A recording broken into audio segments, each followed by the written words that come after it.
Assalamualaikum warahmatullahi wabarakatuh. Bismillah, alhamdulillah, wassalatu wassalamu ala rasulillah Sayyidina Muhammad ibn Abdillah wa ala alihi wa sahbihi wa mawalah.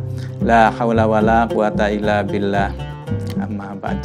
Alhamdulillah, para mahasiswa-mahasiswi yang berbahagia, kita berjumpa dalam mata kuliah studi hadis, ya. Materi hadis jarh wa ta'dil, ya. Al-jarh wa ta'dil, ya. Kita akan mencoba membahas ini, ya. Kata al-jarh atau jarh berasal dari kata jaroha yang secara leksikal, secara bahasa berarti melukai. Sedangkan dalam ilmu hadis, jarh adalah sifat perawi, ya, yang menunjukkan hilangnya adil, ya, hilangnya sifat adil dan dobit dari dirinya, adil dan dobit dari si perawi. Nah itu. Adapun tarjih, ya, adalah mengkritik perawi dengan pemberian sifat-sifat yang dapat menjatuhkan keadilan dan kedobitannya. Sebaliknya adil, ya, atau adlun berarti sifat benar dalam beragama yang dimiliki oleh perawi, dan ta'dil adalah pemberian sifat baik atau pujian terhadap perawi sehingga ditetapkan sebagai orang yang adil dan dobit. Dr. Ajad Al-Khatib, ya, dalam Usulul Hadis mendefinisikan ilmu al-jarh wa ta'dil sebagai ilmu alladhi yubahasu, atau yabahasu fi ahwalir ruwat min haitsu qubulihi, ya, riwayatihim au raddiha, ya, ilmu yang membahas seputar para perawi dari segi diterima atau ditolaknya periwayatan. Karena tidak semua perawi berada pada tingkat keadilan dan kebatilan yang sama, maka dalam melakukan tarjih dan ta'dil, para ulama menetapkan 6 tingkatan beserta lafad, ya, atau lafal yang digunakan dalam sifat al-jarh wa ta'dil sebagai berikut. Tingkatan yang pertama adalah tingkat ta'dil yang menggunakan ungkapan superlatif dan hiperbolis atau dengan wazan pola kata af'ala, ya. Seperti ausak, ya, ausakunas, ya, manusia paling sikoh, ya, asbatunas, ya, manusia paling teguh, ya, atau paling cerdas, ya, asbatunas, dan ilaihi al-muntaha fis sabat, ya, ilaihi al-muntaha fis sabat, ya, kepadanya lah puncak ketetapan dalam periwayatan, ilaihi al-muntaha fis sabat, ya. Tingkatan yang kedua ditujukan dengan lafal yang memperkuat salah satu atau dua sifat yang menunjukkan keadilan, ya, seperti sikkotun sikkoh, ya, sabatun sabat, atau sikkotun hafidh. Tingkatan yang ketiga, lafaz ta'dil, ya, yang digunakan menunjukkan kesikohan tanpa adanya penguatan seperti sikkotun dan hujjah atau ahlil hujjah, ya, ahli argumen, ya, hujjah. Tingkat keempat menggunakan lafaz ta'dil tanpa menunjukkan kedobitan seperti soduk, ya, la ba'sa bih, atau ia tidak punya masalah atau cacat. Namun apabila yang memberi penilaian dengan la ba'sa bih terhadap perawi adalah Imam Ibnu Ma'in, maka mempunyai arti siqah, ya. Yang kelima, tingkat ta'dil, ya, menggunakan lafal yang tidak menunjukkan sifat siqah ataupun jarh seperti fulanun syekhun, fulan memiliki guru fulan atau syekhun, atau ruwiya anhu, ya, ruwiya anhu anina, ruwiya anhun nas, ya, ruwiya anhun nas, ya, manusia meriwayatkan darinya. Nah itu. Kemudian yang keenam, tingkat terakhir adalah lafal yang mendekati jarah seperti fulanun solehul hadis, fulan yang hadisnya soleh atau baik, ya, fulanun solehul hadis, dan yuktab hadisuhu, ya, hadis darinya dicatat, ya.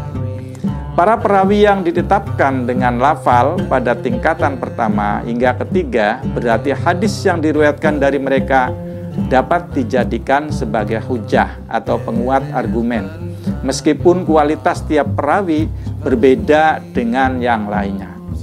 Adapun para perawi yang ditetapkan dengan lafal pada tingkatan keempat dan kelima, mereka tidak dapat dijadikan hujah. Meskipun begitu, hadisnya dapat ditulis dan diberitahukan kedobitannya dengan membandingkan hadis mereka dan hadis yang datang dari perawi sikoh dan dobit. Jika sesuai, maka dapat dijadikan hujah. Apabila berselisih, maka ditolak. Sedangkan para perawi yang ditetapkan dengan lafal yang tingkatan terakhir, hadis mereka tidak bisa dijadikan hujah, namun dapat dicatat sebagai pelajaran, bukan untuk diriwayatkan karena perawinya tidak dobit. Sebagaimana pada tingkatan takdil, jarh pun memiliki 6 tingkatan. Tingkatan pertama, yang merupakan tingkatan paling rendah ini, ya, adalah penggunaan lafadz yang menunjukkan adanya kelemahan, layyinul hadis atau lemah hadisnya, ya, atau fihi maqalun, ya, dirinya diperbincangkan, ya. Tingkatan kedua menggunakan lafal yang menunjukkan ketidakpantasan untuk dijadikan sebagai hujah, seperti fulanun la yuhtajju bih, ya, fulan tidak boleh dijadikan hujah, ya, atau dhaif, lemah, ya, lahu manakir, ya, ia memiliki hadis-hadis yang mungkar, ya. Nah, ini tingkatan yang kedua. Pada tingkat yang ketiga, menggunakan lafal yang menunjukkan bahwa perawi tersebut lemah sekali dan tidak boleh ditulis hadisnya, seperti fulan la yuktab, ya, fulan la yuktab hadisuhu, ya, fulan tidak ditulis hadisnya, ya, la tahillu ar-riwayah, ya, tidak dibolehkan, la tuhallu, ya, tidak dibolehkan, tahillu ar-riwayah, tidak dibolehkan periwayatannya, ya, atau dhaif jiddan, ya, jadi lemah sekali, ya, dhaifun jiddan, dhaif jiddan, ya.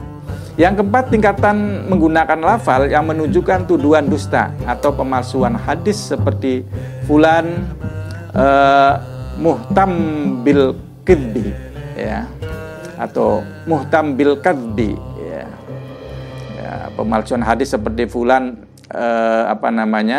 dituduh memalsukan hadis, ya, ya, atau memalsukan hadis, ya, atau mencuri hadis, ya. Kemudian lafal yang kelima, lafal yang digunakan pada tingkatan kelima adalah yang menunjukkan sifat dusta atau pemalsu, ya, seperti tukang dusta, ya, dalam bahasa Arab disebut kadzab, ya, atau dajjal, ya, atau wadda, ya, pemalsu, ya, wadda, orang memalsukan hadis, ya. Yang keenam, tingkatan yang terakhir adalah tingkatan yang paling buruk, dengan lafal yang menunjukkan adanya dusta berlebih, ya, seperti fulan akdzabun nas, ya, fulan orang yang paling bohong, ya, atau ilaihi al-muntaha fil kadzbi, ya, ilaihi al-muntaha fil kadzbi, ya, atau fil kadzabi, ya, ia adalah puncak kedustaan. Perawi yang disifati dengan lafadz pada tingkatan jarh pertama dan kedua berarti perawi tersebut tidak bisa dijadikan sebagai hujah terhadap hadisnya, namun boleh ditulis untuk diperhatikan dan dipelajari saja. Sedangkan untuk tingkatan ketiga hingga keenam, maka hadis yang diriwayatkan dari mereka tidak dapat dijadikan hujah. Ditulis bahkan tidak boleh dijadikan sebagai pelajaran, ya, karena sudah jelas-jelas hadis tersebut dihasilkan dari periwayatan yang dusta atau bohong, ya. Sekian mahasiswa-mahasiswi yang berbahagia, selamat belajar. Wassalamualaikum warahmatullahi wabarakatuh. New mindset, new results. Kuliah aman, kerja nyaman, hanya di PJJ PAI IAIN Syekh Nurjati Cirebon.